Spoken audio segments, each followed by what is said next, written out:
কিন্তু এই ভ্যানিশ কুমারের ঘরের সিসিটিভি রেকর্ডিংটা পাওয়া যাবে কি? যখন অভিষেক বন্দ্যোপাধ্যায়, মমতা বন্দ্যোপাধ্যায় সহ তৃণমূলের প্রতিনিধি দল গিয়েছিলেন, ঠিক কি কি কথাবার্তা হয়েছিল? আপনি যদি না দেন সেটা সুপ্রিম কোর্টে প্রডিউস হবে। ইতিমধ্যে অভিষেক ব্যানার্জি জানিয়ে রেখেছেন যে কাজ আপনারা করছেন ভোট চুরি করার জন্য, সবার আগে যদি মুরত থাকে সেই সিসিটিভিটা পাবলিশ করুন, যখন মমতা বন্দ্যোপাধ্যায় আর অভিষেক বন্দ্যোপাধ্যায় ভ্যানিশ কুমার ভোট চুরটার করে গিয়েছিল। কি কথাবার্তা হয়েছিল, কি অসভ্যতামি করেছিলেন, গোটা দেশের মানুষ দেখুক। যদি হিম্মত থাকে আগে সেই সিসিটিভিটা পাবলিশ করুন।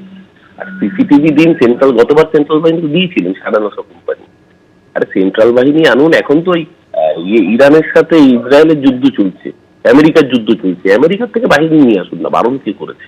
ইতিমধ্যেই যেমনটা জানা যাচ্ছে যে ভোটের প্রস্তুতির জন্য কিন্তু নির্বাচন কমিশন নির্দেশ দিয়েছে যে শুধুমাত্র বুথের ভেতরে নয়, বুথের বাইরেও কিন্তু সিসিটিভি থাকবে এবং ওয়েবকাস্ট শুধুমাত্র ভিতরে নয়, ওয়েবকাস্টিং এর দায়িত্বে এবারে কিন্তু থাকছেন মাইক্রো অবজারভাররা, যারা বুথের বাইরে থেকে পর্যবেক্ষণ করবেন। শুধু তাই নয়, তারা শিফটিং এ কাজ করবেন 4 ঘন্টার এবং একেবারে ওয়েবকাস্টের জন্য ভিডিও যেমন থাকবে তার পাশাপাশি কিন্তু তারা লিখেও রাখবেন।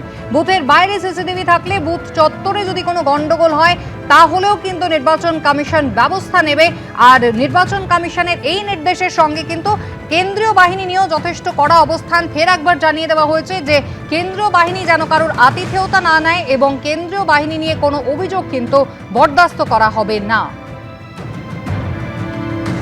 শুধু বুথের ভেতরে নয়, এরপরে বুথের বাইরেও কিন্তু সিসিটিভি বসানো হবে। নির্বাচন কমিশনের এমনটাই নির্দেশ এবং তাতে কন্টিনিউয়াস মনিটরিং করা হবে। ডিও অফিসে সেই মনিটরিং রিপোর্ট জমা পড়বে 4 ঘন্টা অন্তর অন্তর। শিফটিংয়ে কাজ করবেন অবজারভাররা। শুধু তাই নয়, তারা একদিকে যেমন রেকর্ডিং থাকবে তার পাশাপাশি কিন্তু ইনফরমেশন তারা লিখেও রাখবেন। রুমা পাল আমাদের প্রতিনিধি রয়েছেন আমাদের সঙ্গে। রুমা, আরো একবার তোমার কাছে জানতে চাইবো, যেহেতু আমরা জানি যে গত যতগুলো নির্বাচন হয়েছে পশ্চিমবঙ্গের ক্ষেত্রে বারবারই ওয়েবকাস্টিং হওয়া সত্ত্বেও কিন্তু একাধিক অভিযোগ উঠেছে, আর এবার এই ওয়েবকাস্টিং ব্যবস্থাকে নিশ্চিহ্ন করার জন্য নির্বাচন কমিশনের কি নির্দেশ?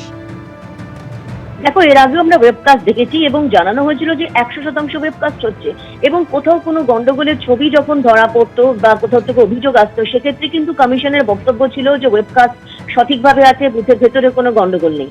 সেক্ষেত্রে বলে রাখি যে পরবর্তীতে যখন কমিশনের নজরে আসে যে ওয়েবকাস্ট নিয়ে একাধিক অভিযোগ রয়েছে, কারণ ওয়েবকাস্টে বরাদ্দ যাদের বরাদ্দ দেওয়া হয়েছিল সেক্ষেত্রে তাদেরকেও কিন্তু শোকজ করা হয়েছিল এবং এখানে দেখা যায় যে ওয়েবকাস্ট করার ক্ষেত্রে অনেক সময় কিন্তু ক্যামেরা অফ ছিল বা দেখা যাচ্ছে 8 ঘন্টা সেখানে ব্ল্যাঙ্ক দেখা গেছে এবং কোনো ক্ষেত্রে দেখা গেছে যে সেটা বুথের মধ্যে গন্ডগোল হলেও সেটা কিন্তু ধরা পড়েনি ওয়েবকাস্টে। এটা নিয়ে অভিযোগ কিন্তু কমিশনের সামনে আসে এবং কমিশন এই নিয়ে অবশ্যই পরবর্তীতে ব্যবস্থা গ্রহণ করা অর্থাৎ শোকজের পথে হেঁটেছিল। কিন্তু এবার কি হবে, এবারও কিন্তু বিধানসভা নির্বাচন রয়েছে, সেক্ষেত্রে ওয়েবকাস্ট নিয়ে কিন্তু এখন কড়া নির্বাচন কমিশন। এবিপি আনন্দ, এগিয়ে থাকে, এগিয়ে রাখে।